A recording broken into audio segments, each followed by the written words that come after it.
My adventurous week began by traveling the loneliest road in America. It's a 380-mile stretch of Highway 50 between Fernley and Great Basin National Park. In crossing the nearly 400 miles, you come across 4 cities: Fallon, Austin, Eureka, and Ely.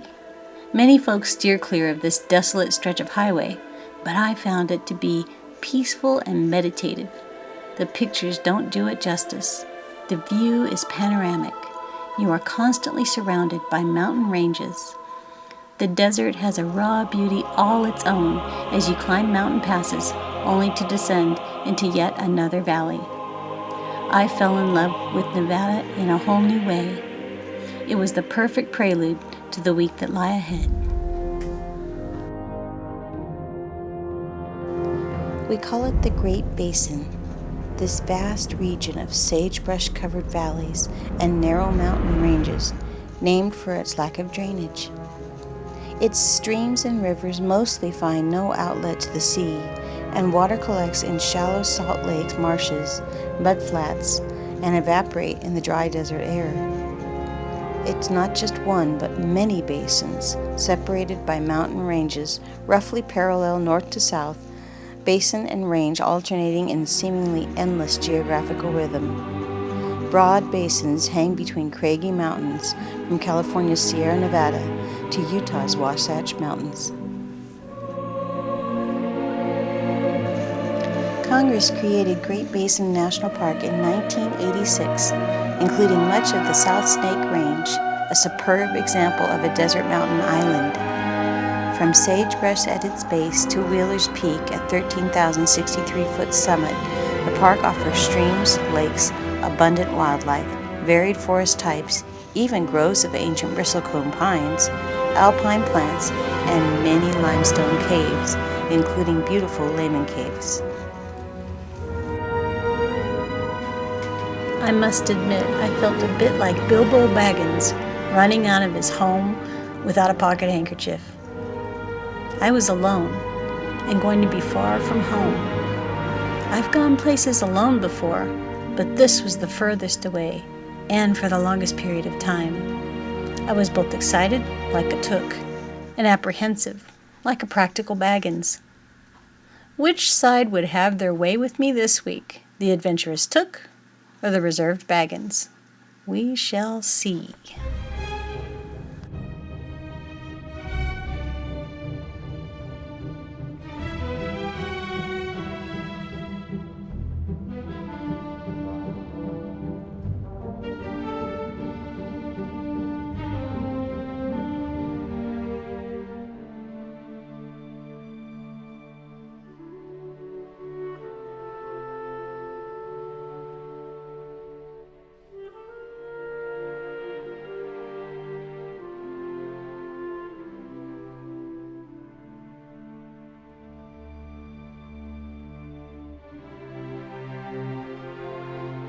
It's the end of day 1. This is my car. I'm at Upper Lehman Campground, and this is site number 24.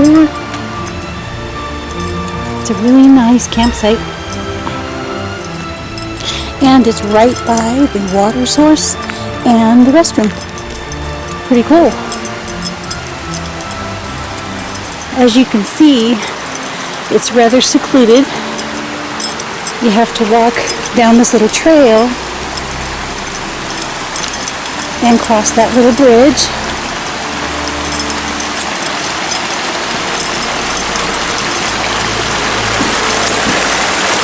It's really beautiful.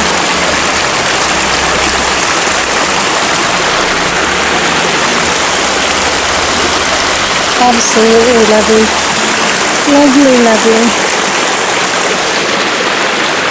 I fell in love with it because it's got streams running on both sides of it. I've got my canopy set up over there with the chair, and it seems like a pretty good fishing spot. We'll find out in the morning.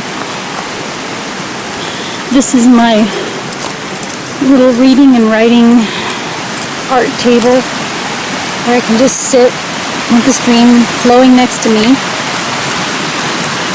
and maybe we'll get the creative juices flowing.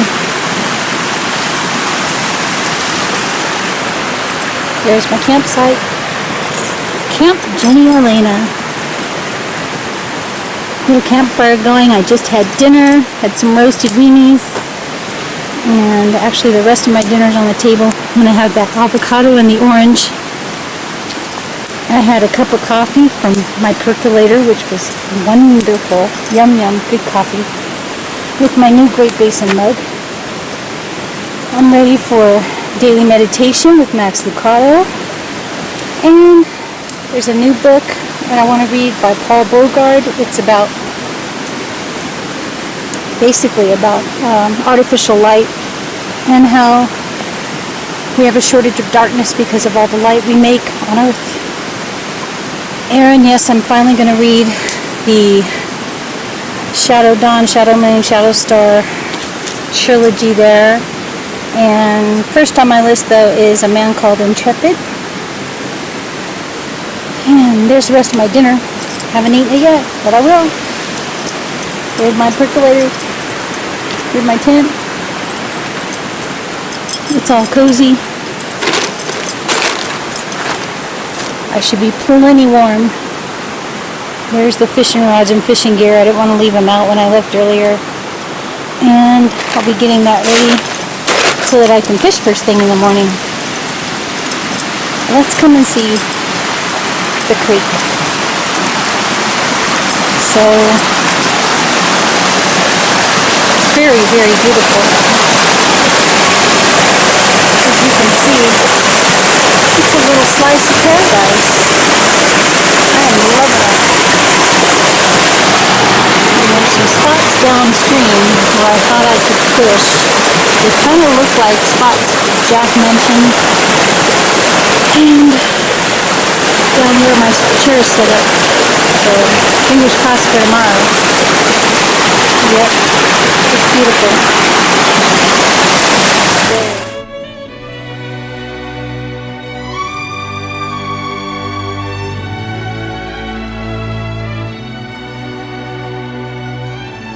This turned out to be the best place to camp I've ever been in. There hasn't been a bear here in over 30,000 years.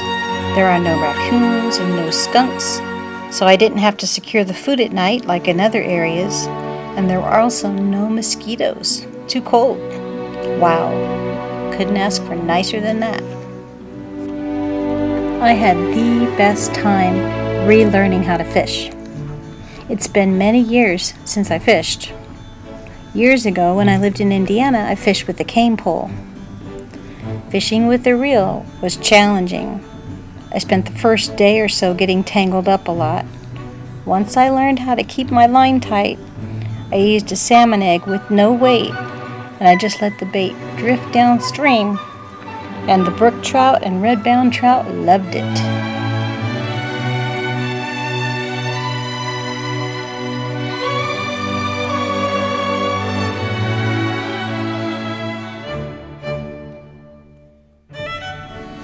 I must admit that my campsite immediately felt comfortable and homey. Enjoying fishing, eating, and relaxing brought the baggin' side of me. It was very enjoyable and made me want to just settle in and not do anything but relax.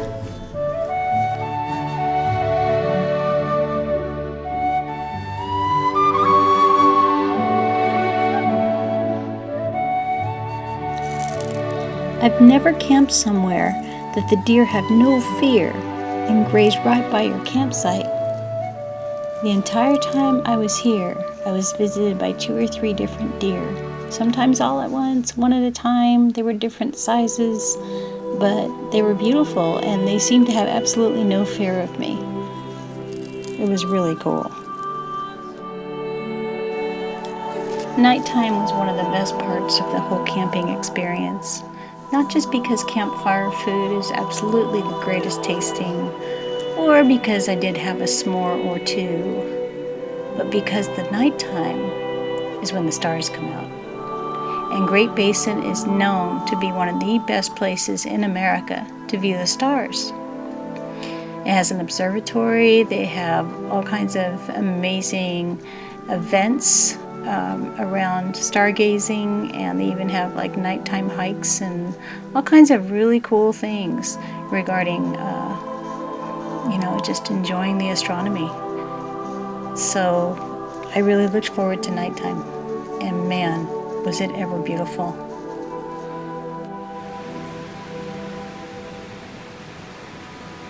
Just sitting by the campfire, missing you. It's dusk, and I'm waiting for the stars to come out. I'm sure it's going to be beautiful in a little while. It's already beautiful, but I can't wait for the stars. Wish you were here.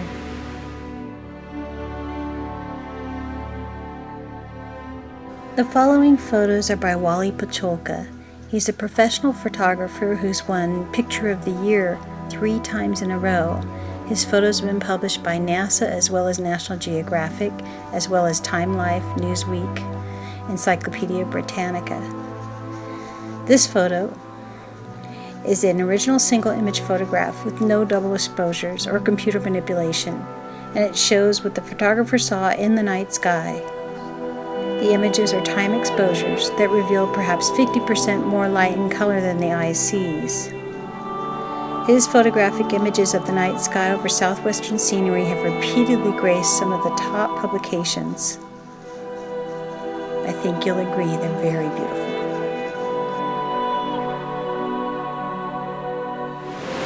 It's dark outside. This is the inside of the tent at night. The streams on both sides. I closed my windows.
Most caves are formed in areas of land made up of limestone or dolomite rock, and they contain sinkholes and underground streams. Rainwater in these areas seeps through the cracks in the rock and combines with carbon dioxide to form a weak acid similar to the bite you taste in a soda drink. The acid eats away at the rock and forms hollowed out areas on the floor of the water table. Eventually, after several million years, the hollowed out areas join together to form a cave. If over time the water table gets lower, the cave stops getting larger. Then things really start to get interesting.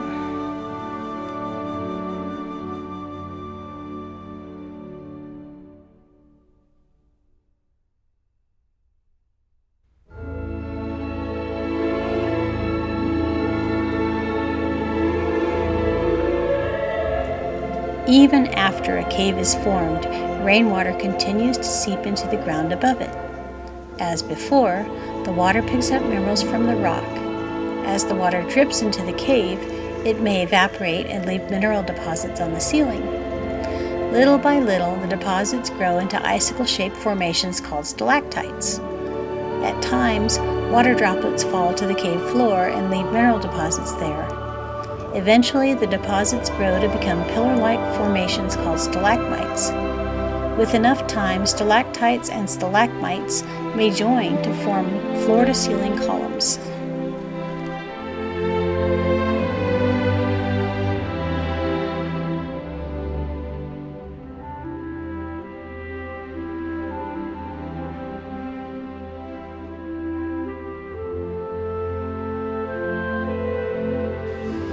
Cave shields are the wonder of Lehman Caves and what it's best known for. They're not as rare as once thought. They've been found in at least 80 caves in the United States. Caves that have shields often have them in large numbers. Lehman Caves has an unusually large concentration of shields, more than 300. Shields consist of two round or oval parallel plates with thin medial crack between them. The medial crack is thought to be an important clue to their formations. Shields tend to form in caves with highly fractured limestone, like Lehman. They grow at all sorts of angles from the ceiling, wall, and the floor of the cave. Enter the area known as the Grand Ballroom, which is much easier for us to walk into now. In the old days, it was accessed through the roof. Notice that on the ceiling, they knocked off the stalactites to make room for dancing.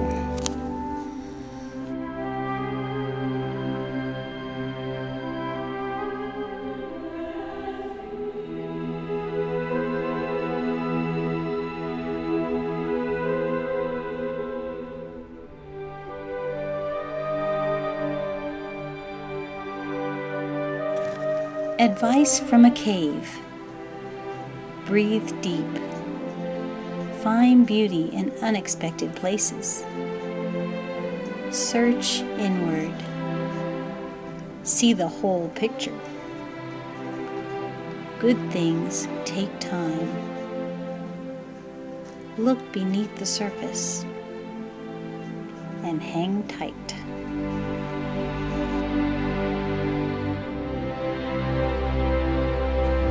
There was something magical about visiting these caves, and I felt an adventurous streak stirring in my soul.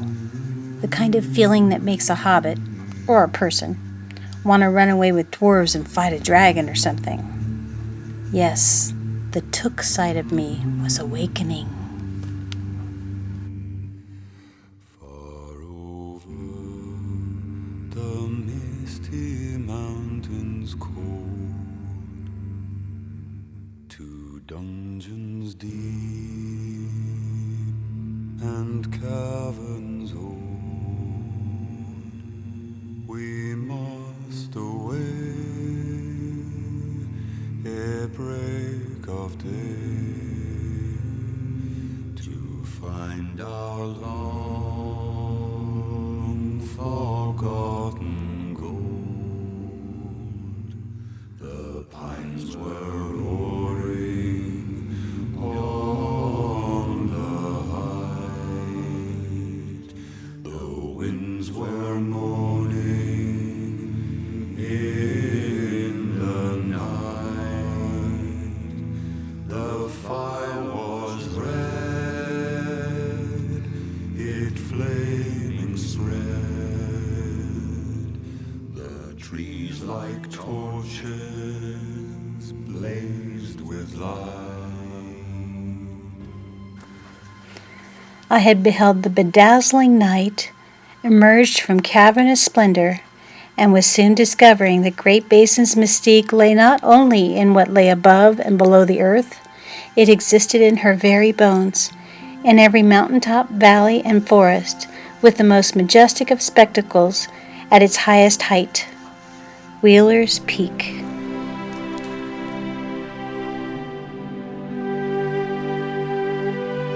Entering the aspen forests.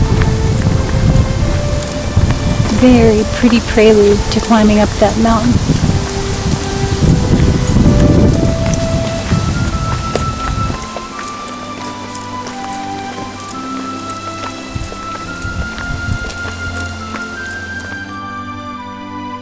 What a surprise it is to learn that the aspens, not far below the bristlecones, might be much older.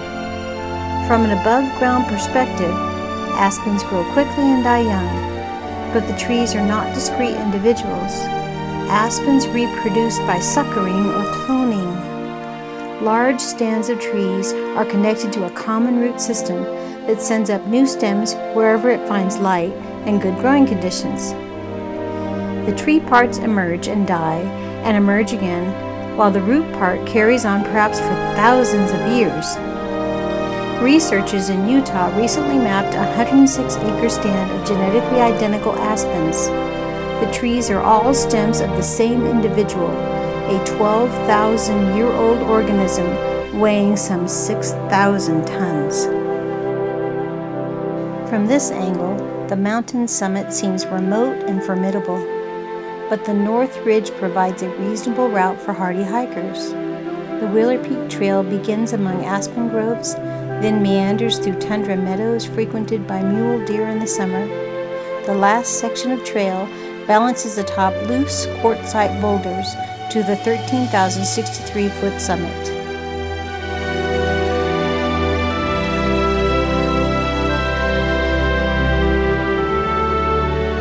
I almost didn't take this trail. There was another one really close to this one called the Bristlecone Pine Glacier Trail that was half the distance, and it was not as steep. And came very close to taking that trail instead, and I thought, no, I'll always regret it. I'll always wish that I had taken that greater challenge. So you could say the Took side won and was more adventurous on that.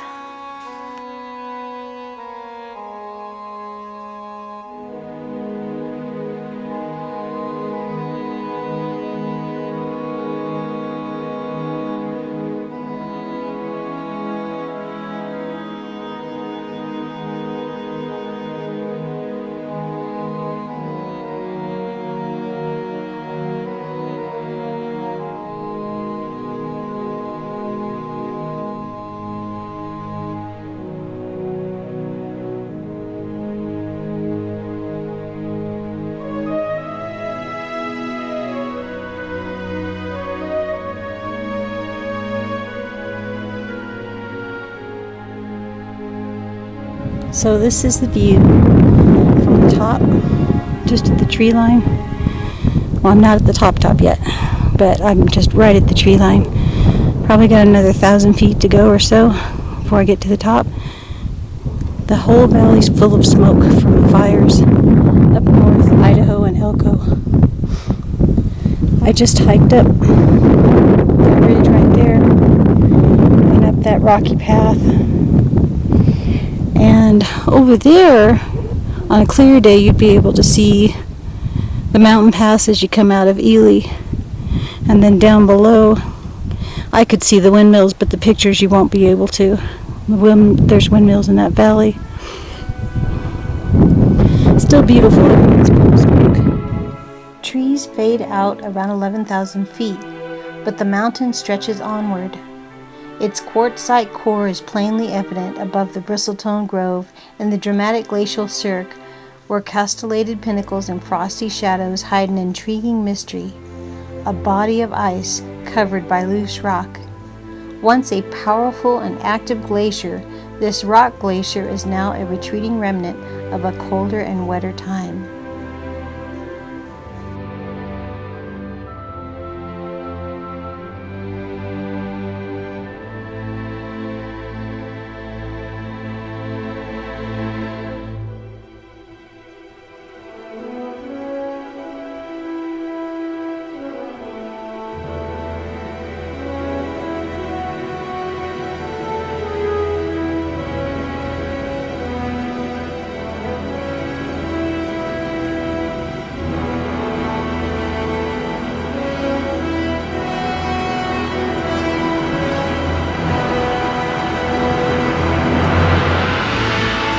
I got to this point and I could not go further.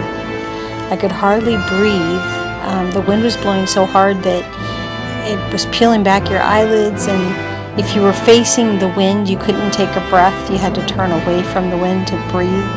And my lungs were already having a hard time with the increase in elevation.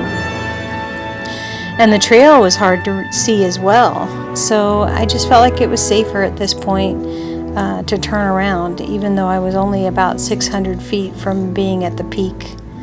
I still felt like I accomplished a great deal, and I'm proud of that.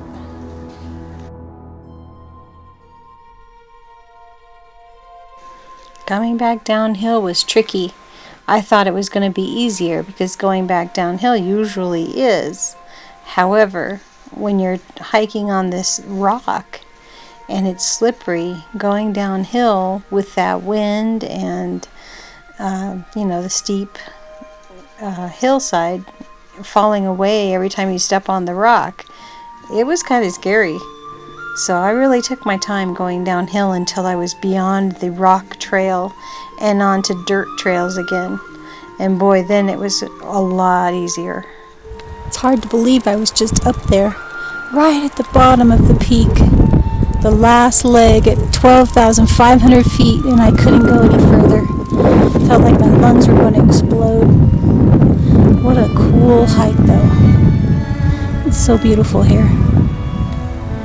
And below us, right there, is Lake Sheila. And over there is Baker. And down in those valleys along Lehman Creek is where I'm camped. As soon as I reached the dirt trail again and I was able to hike without worrying about falling, I felt this really calm, kind of a peaceful, relaxing feeling come over me, and I really enjoyed the hike back considerably. I took my time, I looked around more, and it was just a really nice journey coming back. This is such an incredible view from the base. I just had to stop and share it. It's hard to believe I was at the foot of that highest peak. So close. Gosh. There's a forest of aspens down there. Got pine, bristlecone pine. Did I say bristlecone? Bristlecone. Gosh. The hike got really tough just above the tree line. Very rocky, very steep. And coming down it was hard because it was easy to slide, so you had to be really, really careful. Sure is beautiful. Wheeler Peak, Great Basin National Park. The wind's really blowing today too. In fact, it was blowing so hard, it was picking up my empty canteen off my back and slamming it into my body.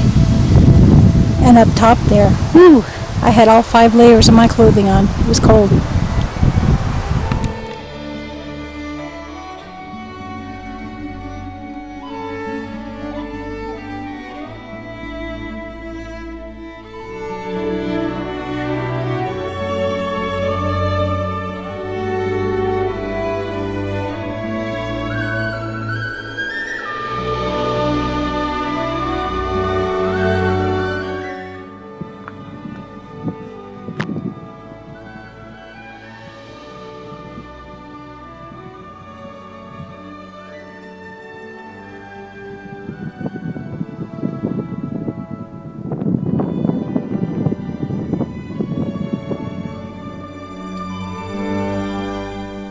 Great Basin provides us with a touchstone to the past and inspiration for the future. Far from urban centers, its air is some of the clearest in the country. The brightest lights in its night sky are celestial bodies, and the predominant sounds are natural, just as it was when Pleistocene glaciers filled the valleys with water.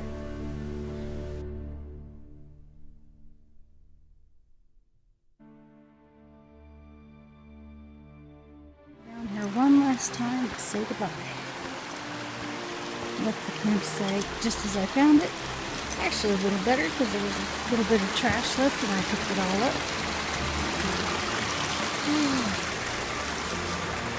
I'm gonna miss this place. Hopefully I'll be able to come back next year because this is definitely the best camping experience I've ever had. And I've done a lot of camping. But the fishing The streams, the beauty of it. Oh my goodness, there's just no beating it. That's where my tent was. Leaving a bunch of firewood for the next people. Goodbye. Caught a lot of nice fish in this little stream.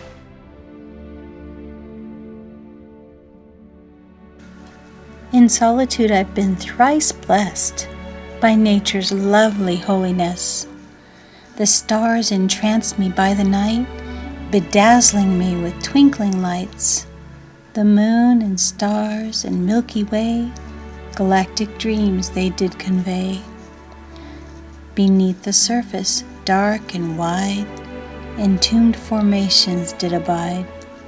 Palatial columns eons made, cavernous wonders in a royal parade. Then the trifecta of delight made itself known by morning light. It rose majestic, tall and proud, ascending deep into the clouds. Yes, heavenly spirits came to me in nature's perfect trinity.